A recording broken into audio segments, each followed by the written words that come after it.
তাহলে গরু যদি আমাদের মা হয়, যে আমাদের জন্ম দিয়েছে, আমরা তাকে রেখেছি একটা ঘরে, একটা খাটে, একটা বিছানায়।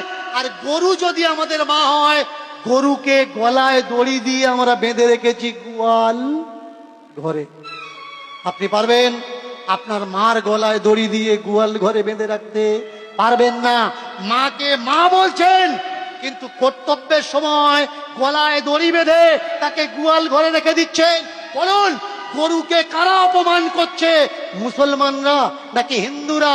গরু যদি মা হয়, বলুন তো গরুর ছেলে মানে বাছুরটা কে হবে? ছোট ভাই হবে।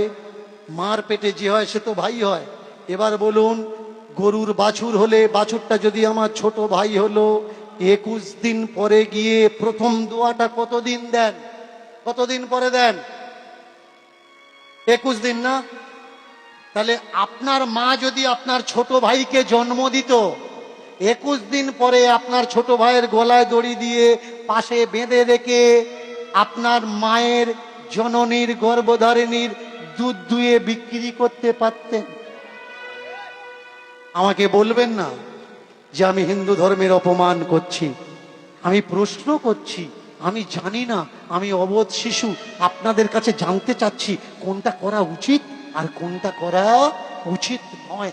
বলুন তো, গরু যদি আমাদের মা হবে, অনেকে বলে গরু দুধ দেয়, গরু দুধ দেয়। ভালো করে শুনুন, গরু কখনো দুধ দেয় না।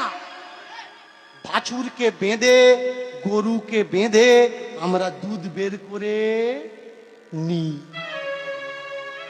গরু আমাদের দুধ দেয় না, অচেরায় পড়ে দুধ বের করতে বাধ্য করাই।